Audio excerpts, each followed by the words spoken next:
Perfecto, pues muy buenos días a nuestro penúltimo día de conferencias de la inauguración de CITESAM. Y hoy tenemos el gran gusto de tener a Jan del Río. Él es psicólogo egresado de la Universidad de San Martín de Porres en Perú y es maestrante en psicología clínica con enfoque en salud por la Universidad Peruana Cayetano Heredia.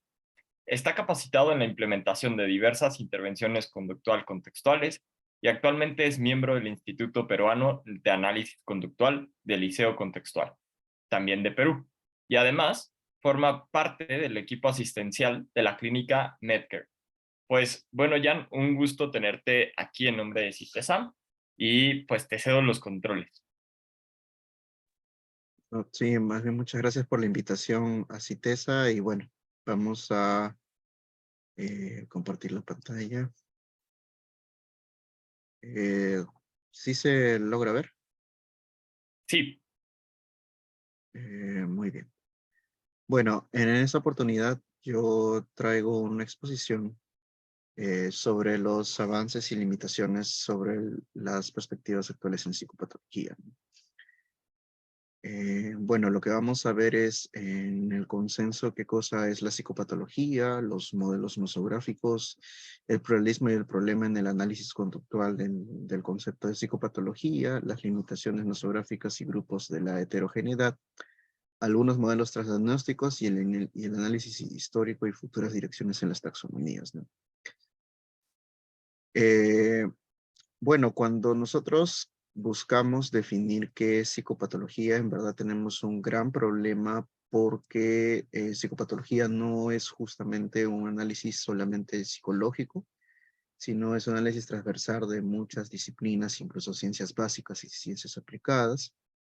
Uno de los problemas que tenemos es la demarcación de dichas ciencias a nivel de metodología y otro problema que tenemos es qué es justamente definir para cada una de estas ciencias, ¿no? En estas tres definiciones, lo que nosotros hemos logrado consensuar es que, por ejemplo, ¿no?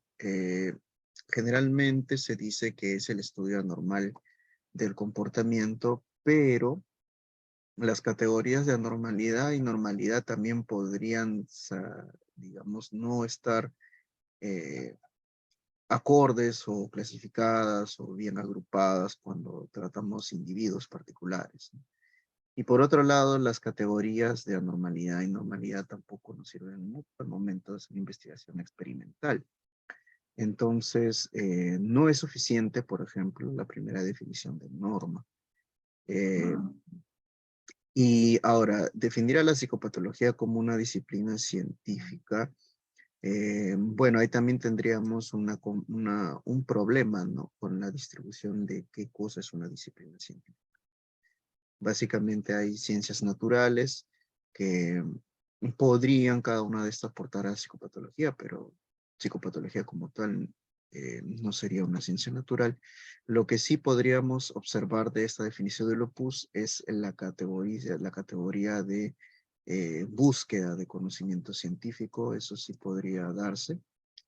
En cuanto al origen se refiere al estudio, al curso se refiere, por ejemplo, al tema de cuánto tiempo se desenvuelve en desarrollar este problema y las manifestaciones del problema subyacente, ¿no? Sin embargo, tampoco podríamos decir que esta definición alcanza para todas las disciplinas, porque no todas las disciplinas interesadas en psicopatología, por ejemplo, subyacen al tema de salud. Hay algunos que solamente les interesa saber el por qué ciertas reacciones en el cuerpo eh, se dan de manera, por ejemplo, disfuncional, pero no necesariamente llegan a tener una aplicación terapéutica. Eh, en la tercera de Pelacho, por ejemplo, lo que sí podemos descartar aquí es que Pelacho es uno de los autores que pone el carácter pluridisciplinar. Eh, pero igualmente, ¿no? O sea, no podemos encontrar que satisface a todas las ciencias, tanto básicas como aplicadas, ¿no? Lo que sí también podríamos rescatar es el tema de los recursos metodológicos. Hay recursos cualitativos y hay recursos cuantitativos que podrían ayudarnos a consensuar de qué cosa sería psicopatología, pero igual tiene limitaciones. Entonces, una primera reflexión que sacamos de esta búsqueda de qué cosa es psicopatología es que una sola persona no podría poder definir todo el campo psicopatológico para todas las disciplinas interesadas. Y por otro lado, tendríamos que hacer, dejar de utilizar un lenguaje multívoco, es decir, por ejemplo, qué cosa refiere específicamente a cada ciencia, a cada disciplina, sobre el concepto de psicopatología. Entonces, el concepto de psicopatología debería estar ajustado a cada disciplina y no buscarla en términos generales. Bueno, algunas aclaraciones sobre el tema de la normalidad y anormalidad, ya hablando en términos de aplicación del conocimiento psicopatológico. Actualmente se conoce que hay criterios de anormalidad biológica, por ejemplo, los llamados biomarcadores o disfuncionalidades corticales, tisulares, musculares. También hay criterios de anormalidad subjetiva, el tema de, por ejemplo, saber cuándo el consultante tiene conciencia o no conciencia de enfermedad, lo que se llamaría, por ejemplo, egodistonia o egosintonia. Entonces hay algunos consultantes que poseen la característica de este tipo de conciencia, por eso es que buscan ayuda, ¿no? Digamos que el malestar emocional es el que dirige este tipo de criterio, y el otro son los criterios estadísticos y sociales, que como sabemos, pues son confiables en un tiempo y espacio, pero pueden ir cambiando según el estudio empírico. Entonces, hay varias bases para entender el tema de la normalidad y normalidad. La primera premisa es que no existe un criterio universal sobre qué cosa es justamente una normalidad y una normalidad. Por eso es que actualmente está el debate entre investigaciones de grupo versus investigaciones de caso único. Entonces, más bien los métodos ideográficos buscarían buscar la supuesta normalidad en la historia individual, mientras que los métodos nomotéticos, por ejemplo, buscarían la normalidad en el parámetro estadístico. La segunda premisa que propone Valle, por ejemplo, es que ningún comportamiento o sentimiento o experiencia, actividad mental son por sí mismos psicopatológicos. Eh, claro, lo que nosotros deberíamos hacer es primero hacer la evaluación para emitir un juicio profesional y no estar pues generando inferencias o generando perspectivas a priori de que, porque se comporta así es una persona que puede tener algún problema. Y esto es muy importante porque generalmente en el sector de las comunicaciones masivas se suele opinar sobre casos sin que haya una evaluación predisponente, una evaluación sobre el caso que se está hablando, ¿no? Entonces, no podemos decir que algo es anormal o normal también a priori. Lo tercero es que la presencia de psicopatologías tiene que presentar un obstáculo en el desarrollo de la persona. Y para eso hay diferentes medidas. Por ejemplo, en epidemiología hay la medida de los llamados DALIs. Los DALIs, por ejemplo, años de disfuncionabilidad serían aquellos termómetros que nos podrían decir a nivel de salud pública o a nivel de grupos cuál sería, por ejemplo, un problema de psicopatología que estaría generando más años de disfuncionalidad. Otro es el tema de la propia historia personal. Ver que, por ejemplo, un consultante por medio de una entrevista estructurada no puede lograr sus criterios de éxito que él asume que son, o tampoco no puede ajustarse a los parámetros sociales del trabajo, la sociedad, etc., ¿no? Entonces, tanto los DALIs como las entrevistas estructuradas podrían darnos indicios de cuándo esa persona está teniendo una brecha entre lo que sería no ser normal y anormal.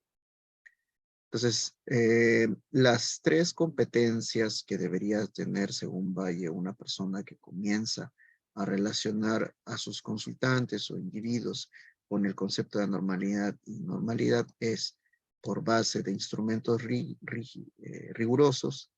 El otro es por no asumir juicios a priori. Y El tercero sería tratar de involucrarse ideográficamente en el caso.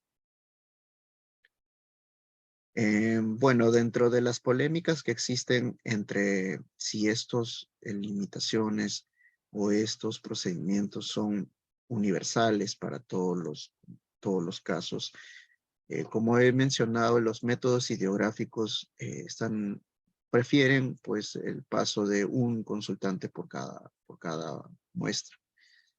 Pero sin embargo, también hay otras disciplinas que buscarían los análisis de grupo. Y para eso es importante saber diferenciar. En el caso de qué cosa es nosología, categoría, taxonomía y dimensión. Por ejemplo, la nosología es lo que conocemos como el llamado DCM o CIE-10, que generalmente es nuestra primera referencia en lo que podríamos conocer como psicopatología. Eh, una cosa importante en la característica de la nosología es que no necesariamente todos los psicopatólogos están a favor de ella.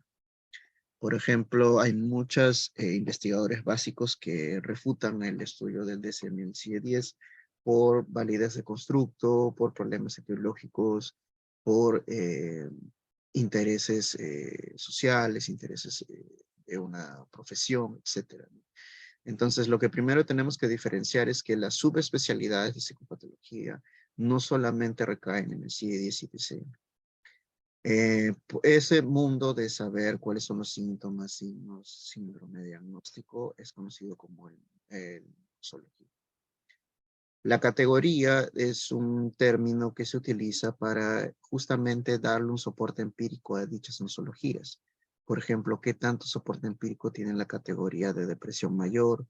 ¿Qué tanto soporte empírico tiene la categoría de trastorno de pánico? ¿O qué tanto soporte empírico tiene la categoría de agorafobia, por ejemplo?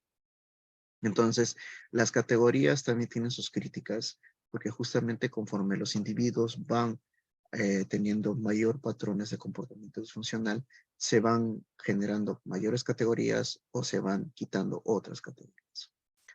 Y, por ejemplo, ¿no? La adicción al juego patológico es una categoría que justamente está tratándose de impulsar, pero que todavía no llega a tener un sustento de confiabilidad y validez para poder ejercer dentro de un valor nosográfico. Entonces, es importante las críticas a las categorías, sí es importante porque nos permiten ver cuáles son las categorías que dejan de tener validez de constructo y cuáles son otras categorías que podrían ingresar a tener mayor presencia de validez. Eso es con respecto al mundo aplicado. Con respecto al mundo básico, lo que ya los investigadores básicos buscan no es transformar los consultantes o cambiar sus conductas o establecer dimensiones bajo categorías, ¿no? Lo que ellos buscan son taxonomías. ¿Y por qué buscan taxonomías? Bueno, porque el comportamiento no solamente es psicológico, sino también tiene una dimensión biológica y de la dimensión social. Y para eso vamos a ver más adelante cuáles serían pues los aportes taxonómicos desde la genética hasta la dimensión social que justamente buscan lo que se llaman los grupos de investigación. A esas correlaciones explicativas entre genética, psicología y social se le llaman taxonomías. Y las dimensiones, por ejemplo, son grupos de investigadores que buscan buscar la correlación explicativa a diversos factores en poblaciones de grupo. Por ejemplo, el concepto de desregulación emocional es una dimensión que ha logrado un estatus de transdiagnóstico bastante interesante que se puede correlacionar con varios factores sindrómicos, bastantes factores sintomáticos y bastantes factores signos. ¿Y eso por qué se ha logrado hacer? Porque se ha logrado establecer las correlaciones explicativas. Entonces, en esta diapositiva quiero dejar en claro de que hay psicopatología para personas que se dediquen a la investigación básica y hay psicopatología para aquellos que se dediquen a la investigación aplicada. Entonces aquí, por ejemplo, el mito de que la psicopatología es sinónimo de DCM y CIE-10, pues solamente formaría parte de la investigación. En cuanto a las diferencias del CIE-10 y el DCM, bueno, sabemos que el CIE-10 lo utilizamos más para temas epidemiológicos y temas de casos en salud mental pública. Sin embargo, el DCM lo utilizamos más para la investigación correlacional doble, variable, también para la correlacional explicativo, para identificar poblaciones, para identificar grupos en estudios aleatorizados, por ejemplo, pero a su vez tiene bastante sustento en cuanto a 13 propuestas que se han dado. O sea, la importancia del DCM es, el primero, buscar el sustrato neurológico. El segundo es buscar los biomarcadores, los antecedentes comportamentales, los procesos cognitivos, los factores de riesgo, la familiaridad, los factores ambientales causales, similitud de síntomas, alta tasa de comorbilidad, problemas actuales y la evolución de la enfermedad y respuesta al tratamiento. Bueno, actualmente el DCM5-TR ya sacó el examen multiaxial. Personalmente, el examen multiaxial era bastante importante porque permitía correlacionar todos estos puntos. Algunos de estos puntos se pueden dar en la entrevista netamente conductual y otros todavía están en investigación, como es en el caso de los biomarcadores, ¿no? Ahora, lo importante de todos estos puntos es que ninguno de estos forma parte de la etiología de un problema comportamental. ¿Qué quiere decir esto? Que, por ejemplo, el DCM en su introducción dice claramente que la búsqueda del manual es con fines profesionales y de investigación clínica. Los fines profesionales y la investigación clínica no buscan la etiología, sino son las ciencias básicas las que buscan. Ya se sabe, por ejemplo, que los biomarcadores no son etiológicos, los sustratos neurológicos no son etiológicos, pero sí son importantes para encontrar correlatos estadísticos. Esos correlatos son importantes para hacer transdisciplinaridad. Y todos los demás factores se podrían dar en el análisis funcional de la conducta, sí, pero también nos ayudan a otros profesionales a demarcar los casos. Por ejemplo, si tenemos una enfermera, un médico y un psicólogo que trabajan en una posta o un hospital de salud, la entrevista estandarizada del DCM les sirve para identificar todos estos factores. Y eso quiere decir que también entraríamos en el debate si es que el conocimiento psicológico debería ser desprofesionalizado. Entonces, por ejemplo, para los que se quieren dedicar a la psicopatología aplicada, para demarcar o buscar el diagnóstico diferencial, que ese es el fin de los manuales, eh, recordemos de que el fin de todo acto de demarcación es diferenciarlo de otro trastorno. Entonces, no es suficiente decirle al consultante, tienes depresión. Tienes que especificar exactamente qué tipo de depresión es, porque ya sabemos que cada tipo de depresión tiene un protocolo específico y por lo tanto tiene que haber un curso y un pronóstico. El curso es saber cómo se está desenvolviendo el problema, si es bueno, malo, reservado. Eh, y el pronóstico es saber justamente la longevidad del problema. Si es que va a durar toda su vida, si es que va a durar episódicamente, si es que va a durar por estándares, va a depender de la investigación. Entonces, cuando nosotros establecemos antes del diagnóstico diferencial, que eso es básicamente lo que el psicólogo clínico, por ejemplo, defiende en la consulta, cuando hace follow-ups, por ejemplo, con médicos o con juristas o con otra clase de profesionales, lo que defiende es justamente por qué es esta depresión y no la otra. Entonces, lo que se busca ahí es evaluar estos 5 niveles de procesos. Primero tendría que explorar el nivel de conciencia, donde vemos los estados más o menos generales de conciencia, la atención y la orientación, la memoria y la percepción. En la memoria va a depender si tiene accidente o no, y en la percepción va a depender si tiene alucinación o pseudoalucinación. El pensamiento también es importante evaluarlo a través del curso, por ejemplo, qué tan rápido, lento o articulado es el discurso del consultante, y el contenido para ver si es de corte psicótico o no.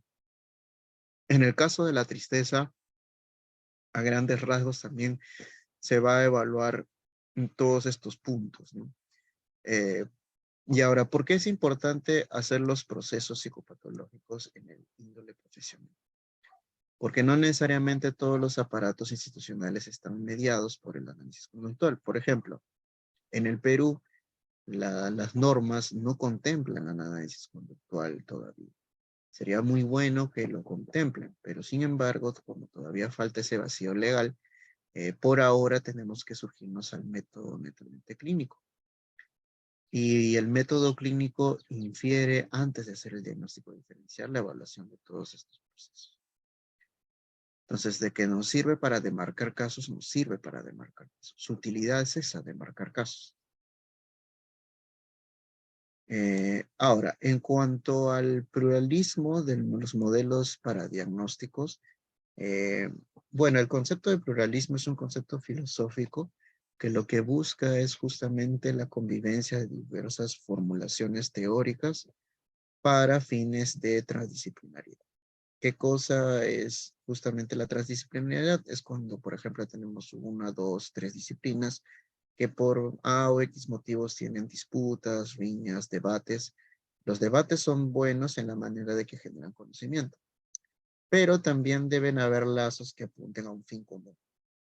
Por ejemplo, un modelo de transdisciplinaridad sería medicina conductual, donde se ha logrado, por ejemplo, establecer cuáles son las pautas en común entre conocimiento médico y conocimiento conductual. Entonces, lo mismo pasaría en el tema de psicopatología. Hay diferentes formulaciones que conciben la conducta disfuncional, anormal o que va a ser tratada en la consulta. Y, por ejemplo, se proponen las siguientes. Por ejemplo, el modelo de atributo o de solamente de la llamada pues, psicología folk o la psicología de las masas, que es aquellas personas que te podrían decir, ah, porque estás triste tienes que ir al psicólogo, ¿no? Lo que corresponde, su correlación, es la función de la conducta sobre la persona, pero a grandes rasgos, ¿no? Es una primera impresión. Entonces, C es conducta es igual a la función de la persona. Entonces, aquí, por ejemplo, es importante demarcar que sí, evidentemente hay conocimiento de psicopatología de cultura general, pero no es profesionalizado ni mucho menos así. Por eso es que cuando estamos, por ejemplo, con familiares o con personas que nos quieren, nos dicen, oye, te veo medio decaído, triste, llanto, con melancolía. Entonces, atribuirían al modelo de atributo.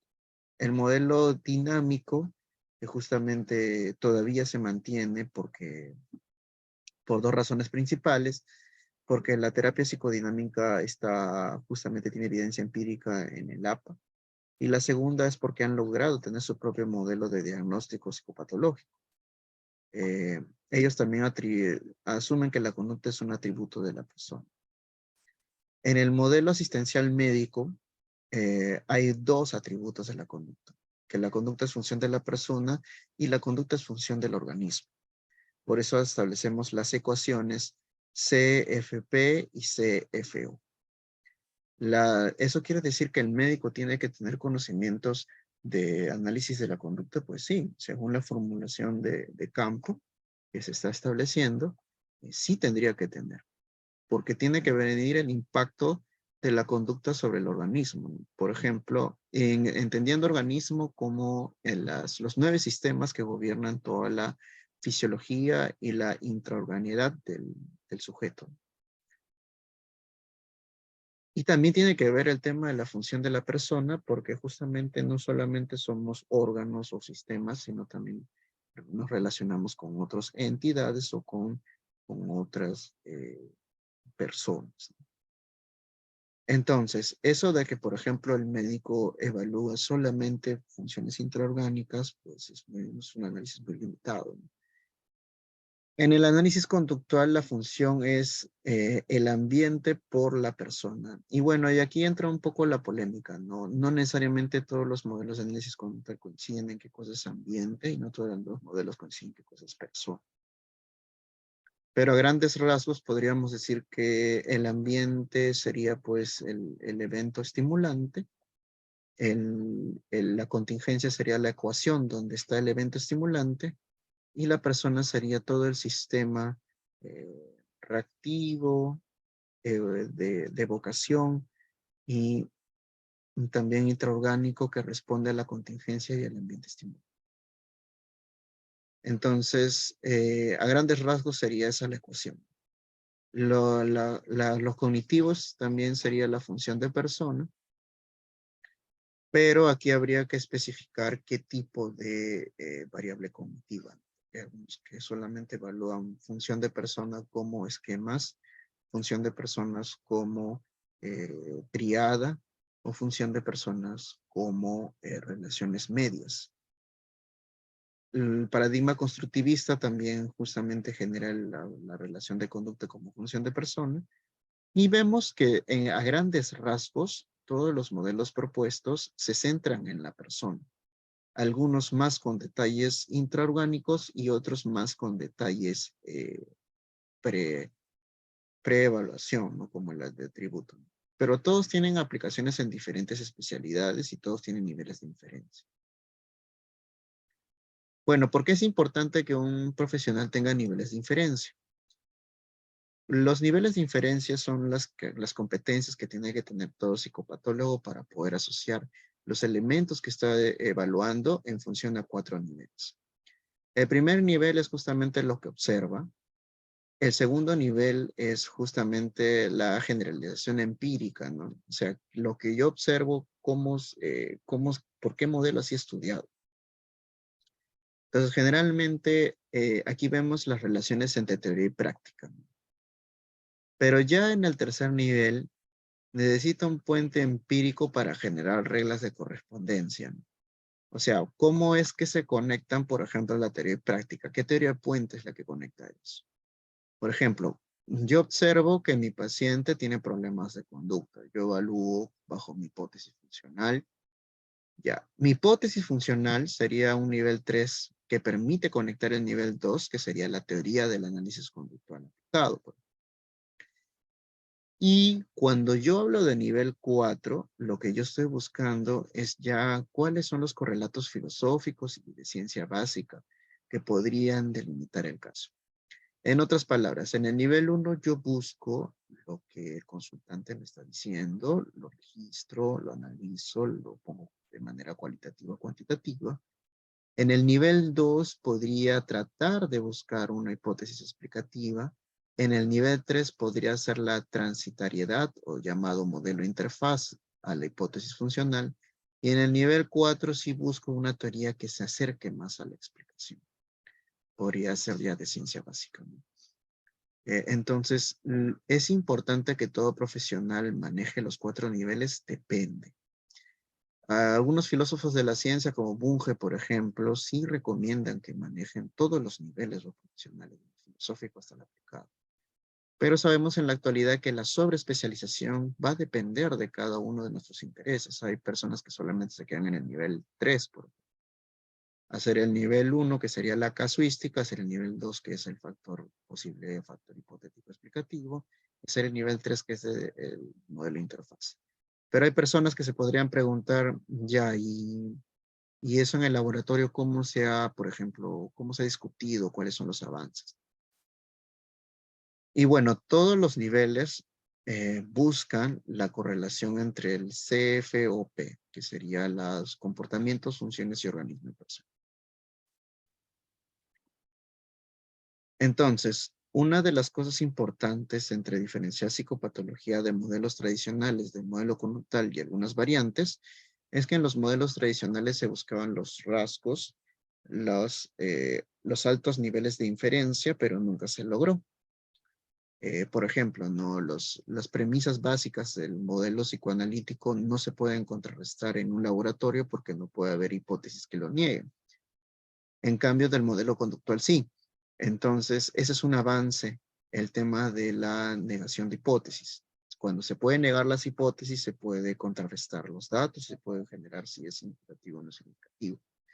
Entonces, el modelo conductual sí tiene esa virtud. Y a otra de las virtudes es que puede generar formulaciones algebraicas del comportamiento. ¿Por qué formulaciones algebraicas?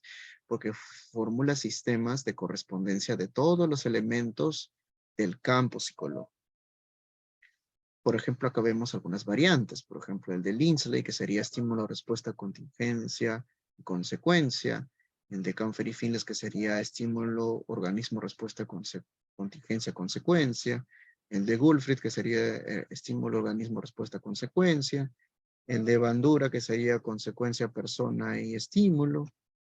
En donde vemos claramente pues que hay esta relación tripartita. Entonces esos serían algunos modelos de ecuación que permitirían al profesional establecer según cada nivel de inferencia cómo sería su casuística. Entonces, una de las virtudes del salto de los modelos tradicionales al modelo conductual más avanzado es su posibilidad de agrupamiento de las variables organísmicas y de función. Otro es la demarcación de la hipótesis y el otro es el poner en debate el caso único. Y bueno, en términos aplicados, ¿por qué nos sirve demarcar los niveles de inferencia y los niveles de los procesamientos que estamos debatiendo? ¿No? Imaginemos que tenemos un consultante aquí y tenemos aquí a nuestro profesional.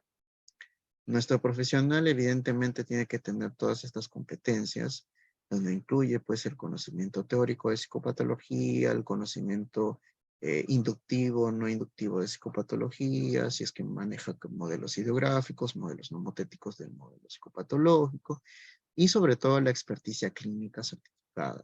Una cosa es, por ejemplo, que haga prácticas y otra es que tenga una certificación de experticia clínica. Puede ser a niveles de pasantía, puede ser a niveles de una maestría, puede ser a niveles de un doctorado. Lo importante es que presente certificación acreditada por otros.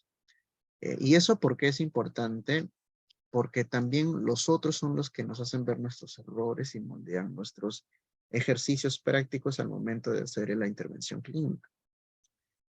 Entonces, la demanda de cambio es súper compleja, como podemos ver.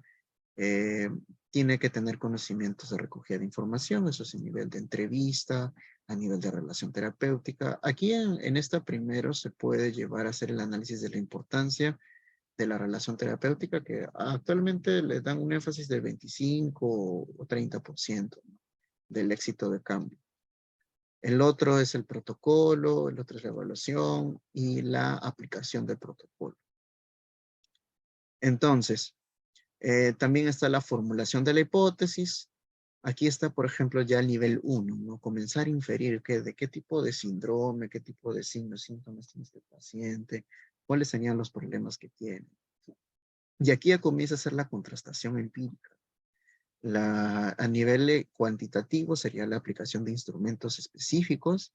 Por ejemplo, ¿no? En toda evaluación psicopatológica tiene que haber instrumentos generales para ver personalidad, para ver el tema de áreas generales, pero también tiene que haber un test específico. Por ejemplo, si yo tengo un paciente con supuesto TOC, tiene que haber el Mousley, tiene que haber el Yale Brown, porque son justamente estos test específicos los que van a dar soporte empírico y cuantitativo a mi evaluación cualitativa. En cuanto a la comunicación de resultados, incluso ahí, por ejemplo, tiene que haber la calidad de redacción de lo que se ha inferido. Para saber inferir, se tiene que saber, pues, interpretar. Entonces, aquí vemos que ya hay relación entre el primer nivel, el segundo y el tercer nivel que describo. El plan de tratamiento, ¿por qué se da a nivel de curso y pronóstico? Porque el profesional debe saber cuál es el protocolo y en cuánto tiempo se debe. Y eso ya está estandarizado. Por ejemplo, sabemos que la terapia cognitiva conductual para el episodio depresivo dura entre 8 a 12 sesiones. Entonces, eso es importante que el consultante lo sepa, si es importante, porque así genera una proyección económica de cuánto va a invertir en el tratamiento.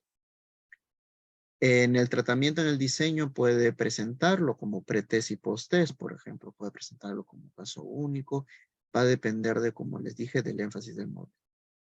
Y también hay protocolos de seguimiento de recaídas.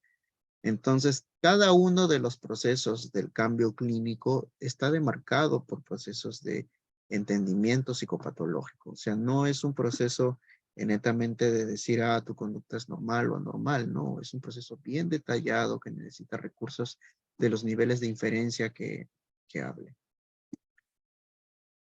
Bueno, hablando ya en temas de por qué hay eh, tanta, tanto debate en cuáles sí es importante hacia dónde vamos en temas de psicopatología básica. Bueno, hay que establecer de que las críticas de los modelos psicopatológicos nosológicos empezaron en la década hicieron énfasis en la década de los años 90, ¿no? ¿Por qué? ¿Por qué se hicieron énfasis en eso? Porque se dieron cuenta que las heterogeneidades de las poblaciones respondían, no todas respondían al CIE. Y no teníamos que esperar tampoco que haya problemas del CIE para intervenir. Por ejemplo, hay problemas de la vida cotidiana que pueden tener una intervención conductual. Eso se ha llamado consultoría conductual. Por ejemplo, ¿no? Si venía un joven que tiene ansiedad a los exámenes, eh, pues yo no encontraría un diagnóstico diferencial en el CIE con ese tipo de problema, pero sí, por ejemplo, podría tomarlo como un riesgo psicosocial, ¿no? Entonces, las críticas se acentúan a ver justamente la necesidad de que los problemas de la vida cotidiana, que son los problemas que más énfasis hay en la epidemiología, son necesariamente demarcados por los jefes. Entonces, evidentemente que no. Entonces, ahí aparece también algunas críticas. Otras críticas que aparecen es el tema de la búsqueda explicativa, ¿no? Y ahí a partir de eso hay tres tipos de búsqueda explicativa. Hay búsqueda explicativa por correlación, hay búsqueda explicativa por factores comunes y hay búsqueda explicativa por principios básicos. Con factores comunes, por ejemplo, se correlaciona diversos trastornos o diversos constructos y buscamos justamente una correlación estadísticamente significativa. Y por factores comunes puede ser el tema de los principios de aprendizaje. Entonces, básicamente las críticas se acentúan a eso. Otra crítica que se acentuó en los años 90 es el problema de la sobremedicalización. Pero el problema de la sobremedicalización no es un tema de las disciplinas, es un tema de los profesionales al momento de ejecutar sus niveles de inferencia 1, 2, 3, 4. Eso es algo que debe quedar muy en claro, que por ejemplo en ética psiquiátrica sí hay apartados que permiten denunciar y permiten desmitificar al que es psiquiatra que está haciendo una mala praxis cuando, por ejemplo, sobremedicaliza o cuando hace un mal uso de la medicalización. Como viceversa, también hay códigos profesionales donde hacen que el psicólogo sea posiblemente denunciado cuando no está colegiado, cuando no ejerce un tratamiento basado en una formación exhaustiva, en psicoterapia. Entonces sí hay protocolos que permiten denunciar mala práctica, pero lamentablemente pues las malas prácticas inundaron ante la demanda de evitación de malestar a partir de los años 90.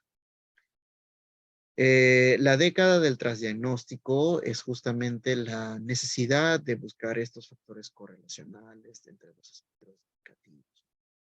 Y a partir de eso ya desde el 2004 hasta el 2014 se produjeron un promedio de 90 programas de investigación transdiagnóstica. Y a partir del 2019 se va a llamar la crisis transdiagnóstica porque ya tenemos demasiados programas y empezamos a ver el otro tipo de formulaciones básicas para entender el comportamiento psicopatológico que serían las taxonomías y los metamodelos. Bueno, hasta esta altura de la exposición, algunas cosas que rescato de la aplicación de la psicopatología en términos aplicados es el tema de la vigilancia y el diagnóstico epidemiológico. No sabemos que hay leyes que promueven la salud mental a grandes rasgos. Las leyes a nivel de salud pública no buscan generar demarcaciones de diagnósticos diferenciales, eso lo hacen las guías clínicas, pero sí hay un interés en el tema de salud pública para demarcar ciertos problemas de salud mental. Sobre todo después de la pandemia, sí hay interés por darle al menos una vigilancia bajo corte psicométrico o bajo planes de salud mental comunitaria, y las guías justamente se nutren de los procesos psicopatológicos y de la nosología. Otra cosa importante que tiene la psicopatología aplicada es establecer roles y funciones en el fluxograma, o sea, cuando alguien se va a atender, saber quién es el que te va a demarcar el caso, quién es el que te va a aplicar los instrumentos, quién es el que te va a puntuar algunos signos y síntomas de primera instancia, etcétera. El curso y el pronóstico de un problema es justamente lo que llamaríamos epidemiología en psicopatología o el estudio longitudinal de la psicopatología. Y esto es un área muy importante, ¿no? Nos falta más investigación sobre qué, cuánto, cómo y cuáles son las curvas de los síntomas de cada una de las naturalezas de los problemas depresivos, por ejemplo. Y eso se puede hacer la vigilancia, sí se puede hacer la vigilancia. En hospitales psiquiátricos justamente ese sería su rol. La vigilancia continua de un año, por ejemplo, para establecer los signos y síntomas de grupos de pacientes sin tratamiento o con tratamiento para ver justamente cómo van las curvas de las puntuaciones. Entonces, ¿de qué nos sirve? Nos sirve. La comunicación interdisciplinaria, también no todos los profesionales hablan en el mismo lenguaje, también nos sirve. Y la investigación cuasi experimental, ¿no? Por ejemplo, saber con estas comorbilidades qué pacientes diabéticos tienen depresión y cuando se le aplica la terapia cognitiva conductual, eh, cómo disminuye significativamente esta depresión, pero también podrían disminuir algunos factores metabólicos, como por ejemplo la glicemia, eh, la correlacional que nos permite crear instrumentos para esa población que sean adaptados con el lenguaje, con confiabilidad, y la traslacional que nos permitiría pues justamente la comunicación de todas estas investigaciones a los investigadores básicos. Entonces, estos serían algunos ejemplos de por qué, por ejemplo, las críticas a la heterogeneidad de los síntomas eh, son fundamentadas, ¿no? Por modelos de caso único. Bueno, la primera es que cuando se hace la investigación de los signos y síntomas según el CIE-10, encontramos que hay poca correlación en la población de dichos síntomas. ¿Y eso por qué? Porque la experiencia personal de cada uno de los consultantes también forma un gran determinante para justamente investigar el caso. Lo otro es que como son patrones estadísticos, es posible que vayan variando conforme vaya pasando el tiempo. Y lo otro es que no necesariamente todos los casos desarrollan el mismo perfil. Entonces la heterogeneidad va variando y como esa heterogeneidad va variando, la pregunta sería, ¿qué tanto porcentaje de la población tiene justamente el valor predictivo que nos da el CIE-10? Y según este estudio, pues es poca. Entonces, la idea sería profundizar justamente a mayor rasgo en otras poblaciones si ahí también pasa lo mismo. Otra crítica que se hizo es ver la medición solamente por medio de cuestionarios. Por ejemplo, aquí vemos la frecuencia de síntomas en 4 tipos de escalas. La escala de depresión de Beck, en la escala de Hamilton, en la escala de los inventarios depresivos de síntomas y con reporte propio. Entonces, vemos que las escalas generalmente puntúan según se los ha dado en la línea base a los consultantes, pero habrían 2 preguntas, ¿no? La primera es que si estuvieron monitoreadas todas las veces que se desarrollan las escalas, y la segunda es el espacio y tiempo en la cual las escalas han sido monitoreadas, ¿no? Por ejemplo, se sabe que el secuenciamiento de una conducta tendría que ser en espacios cortos, pero aquí son espacios larguísimos, de una vez al día, medir los niveles eh, de la puntuación de psicométrica. Entonces, eso es una experiencia muy de, que no tiene una correlación directa, ¿no? Sino son diferentes espacios y tiempos. Entonces, para yo inferir en esa diferenciación entre espacio y tiempo de que justamente, el paciente en el día 1 y el paciente en el día 2 sigue subiendo la escala de depresión, pues, ¿qué sucede con los otros 23 horas al día que el paciente, por ejemplo, no estaría llenando el cuestionario? ¿Se mantiene, no se mantiene, reduce, no se reduce? Entonces, lo que se buscaría en la vigilancia epidemiológica conductual, por ejemplo, es llenar ese vacío, ser mucho más específico y no estar esperando a que se llene justamente el cuestionario en largos periodos de tiempo. Otras críticas que se hicieron fue el tema de la investigación longitudinal, ¿no? Es muy difícil buscar investigación o hacer investigación longitudinal porque a veces tiene problemas éticos, problemas con buscar justamente la participación de candidatos. Evidentemente tiene que haber todo un aparato logístico que se dé de por medio, pero justamente aquí estamos observando de que solamente podría haber el 30% de personas que tengan una clínicamente recaída. Eh, y en el caso de mujeres, por ejemplo, el 55%. Ya la pregunta sería, ¿esto ha ido variando conforme se dio, por ejemplo, el COVID-19? Posiblemente sí, posiblemente no, habría que verlo. Esta investigación en el 2008, entonces es una investigación que ya necesita ser reevaluada porque, por ejemplo, estos datos nos estarían diciendo de que pues la prevalencia de algunos problemas depresivos se darían en décadas, en una década o una década y media, o empezando a repuntar a partir de los 5 años, ¿no?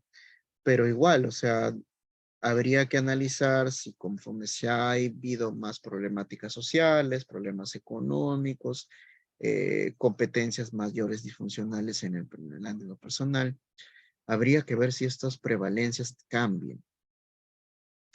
Entonces, pedir que salud mental tenga justamente estudios longitudinales de larga data, pues es también una de las limitaciones de los modelos de curso y pronóstico. Otro es que, por ejemplo, a partir de la sistematización de algunos cuestionarios por las redes sociales, en general por los institutos de tecnologías online, se ha permitido pues hacer encuestas rápidas que nos permiten dar una orientación de espacio y tiempo. Por ejemplo, esta es la comparación entre adultos jóvenes con adultos mayores con respecto al tema de el estrés patológico. Y Perú puntúa como primero, por ejemplo, después de la pandemia. Ya, pero ese dato será suficiente para establecer una política pública. Hay que ver la rigurosidad de ese dato. Entonces, ese tipo de investigación podría ser una correlacional simple, de tal manera pues que tendríamos que ver otros métodos para presentar el dato. Por ejemplo, hacerles una entrevista exhaustiva a cada uno de los participantes, correlacionarlo con otras muestras del mundo. Pero el tema ahí es que como son tantas personas, justamente hay una limitación logística. Entonces, una impresión nomás de correlación. Entonces, a raíz de todas estas críticas, pues se establecieron los modelos de caso único en el ámbito de la psicopatología. Y en el ámbito de la psicopatología, cuando decimos que hacemos modelos de caso único, básicamente son los modelos de aprendizaje, los que han ido pues instaurando tanto la línea de base, la conducta en exceso, la conducta nula, la conducta en déficit, el seguimiento de los modelos ABA o ABAB. Y el problema que tienen ahora los modelos de caso único es que no tenemos consenso de qué cosa es análisis funcional. Todos tienen el consenso de que hipótesis y funcional sería, por ejemplo, la triple relación de contingencia, donde estableces el estímulo cognitivo de consecuencia. Pero hacer análisis funcional sería hacer el diagrama de puntuación establecido en ejes de abscisas y ejes de coordenadas para ver los ensayos antes, durante y después del tratamiento. Sin embargo, los contextualistas no utilizan los diagramas ABA, utilizan otro tipo de diagramas y les llaman análisis funcional. Entonces, el debate actualmente es qué cosas lo que están haciendo los analistas de conducta a nivel aplicado. ¿Están haciendo modelos de ABA o solamente están haciendo hipótesis funcional de sus casos? Si solamente hacemos hipótesis funcional de sus casos y solamente aplicamos en función a las hipótesis, bueno, entonces no lo llamemos análisis funcional, no es algo objetivo, netamente, puramente confiable.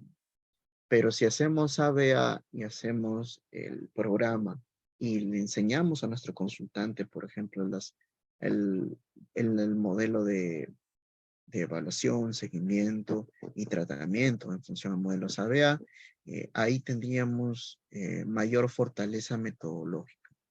Otra crítica que se hace justamente a de los modelos de caso único de la línea, por ejemplo, de Ballesteros y Nelson, es que los modelos cognitivos conductuales primero fueron reaccionarios al modelo de caso de grupos, pero después se han aliado con los modelos de caso de grupos. Entonces, una de las críticas, ellos lo toman como una especie de acomodamiento hacia los modelos mediacionales.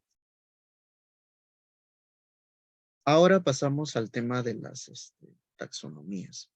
Bueno, como yo había explicado, ya dejando de lado el tema profesional, las taxonomías lo que buscan es justamente hacer una transdisciplinariedad entre la dimensión histórica, la dimensión individual y la dimensión de contexto. Entonces, yo lo que buscaría sería justamente cómo todas las disciplinas básicas podrían explicar el comportamiento psicopático. Y para eso tendría que irme desde la genética hasta las dimensiones sociales. Un ejemplo de esto es el modelo de Cavallo, el modelo multidimensional de Cavallo, que pues últimamente ha generado el modelo multidimensional de evaluación de ansiedad. Aquí lo podemos observar. Otro es las unidades transdiagnósticas propuestas por Barlow y Veloch, que podemos ver que justamente hay 5 niveles de unidades transdiagnósticas de interrelación entre todos los factores de trastornos emocionales, que sería el nivel 1 del temperamento, que viene en relación con la genética, el nivel 2, que serían todas estas variables correlacionales con la experiencia de aprendizaje temprana, el nivel 3 serían los niveles de resultados funcionales por las experiencias de aprendizaje. El nivel 4 serían las categorías de trastornos. Y el nivel 5 serían las categorías de signos y síntomas. De esto hay un modelo aplicado que sería el protocolo unificado aplicado de Barlow.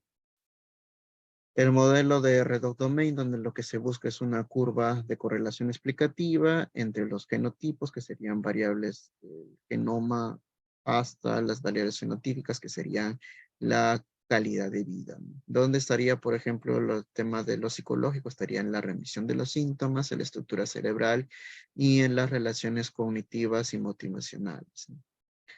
Todo lo que serían las características fenotipos de la depresión mayor, ahí estaría, por ejemplo, el análisis psicológico. Todo lo demás corresponde a variables biológicas y variables neurociencias.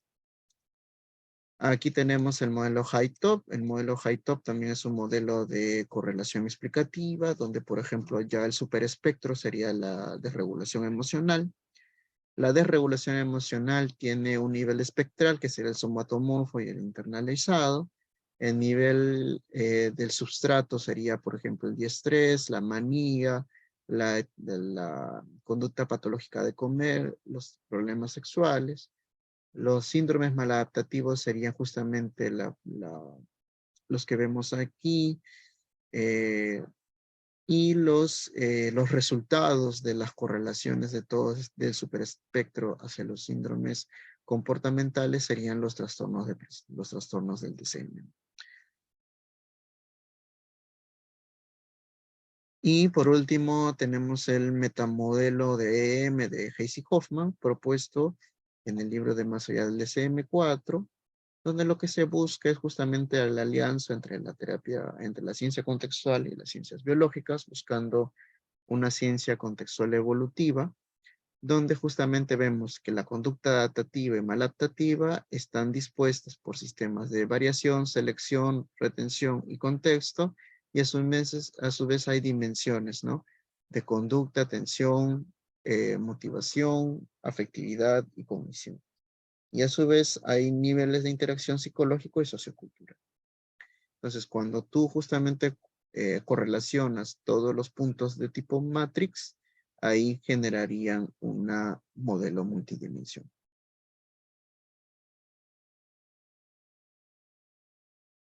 Y bueno, para terminar mi exposición, podría concluir en que Psicopatología es un universo bastante amplio de presentar algunos problemas prácticos, algunos problemas básicos. También hay problemas filosóficos, ¿no? Por ejemplo, el concepto de enfermedad actualmente se discute en filosofía de la medicina como si fuera un concepto interorgánico, como si fuera un concepto de multinivel o un concepto biopsicológico también. En ciencias básicas lo que se busca son las taxonomías o agrupación por correlación explicativa y en ciencias aplicadas lo que se busca es la interrelación entre nivel 1, nivel 2, nivel 3 y nivel. Entonces, ¿tiene que haber coherencia entre teoría y práctica para ser un buen psicopatólogo? Sí. ¿Tiene que haber análisis de grupos? También. ¿Tiene que haber medidas de comportamientos molares dependiendo de si eres investigador o no básico? Tiene que haber enseñanza del método ABA si quiere ser psicopatólogo cuando se interese por los casos únicos. Otro problema que tiene el método ABA es que solamente puede establecer 4 puntos problemas. Otro problema que tenemos ya que trabajar es si habrá acuerdos entre las comorbilidades, o sea, las ciencias médicas y el análisis conductual en todos los sustratos. Y también no tenemos acuerdos sobre todos los protocolos que he mostrado a nivel ético y a nivel legal. Y la necesidad de salud mental versus caso único, ¿no? O sea, todos los modelos responden a la especificidad de la cual están hechos, ¿no? Si yo quiero ser psicopatólogo de grupos, podría utilizar modelos de casos de grupos. Quiero ser analista conductual de ABA, puedo utilizar modelos de caso único. Y si me interesan los problemas básicos, podría ir a las taxonomías. Si me interesan los problemas filosóficos, podría ir a filosofía de la psiquiatría o filosofía de la medicina, ¿no? Y bueno, esa sería toda mi exposición, dando a entender la riqueza del campo transversal que tiene el psicopatía.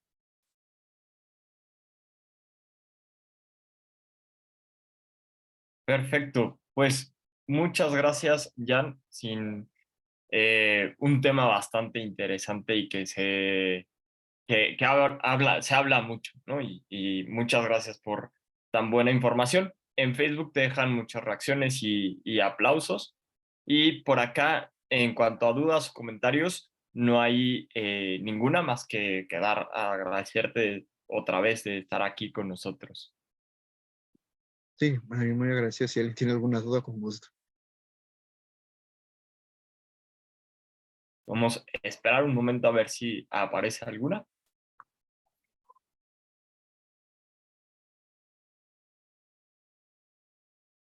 Me parece que no. Pero agradecemos mucho tu presencia, Jan. Y ¿Mm? pues eso es todo por hoy. Les mandamos un saludo. Muchas gracias.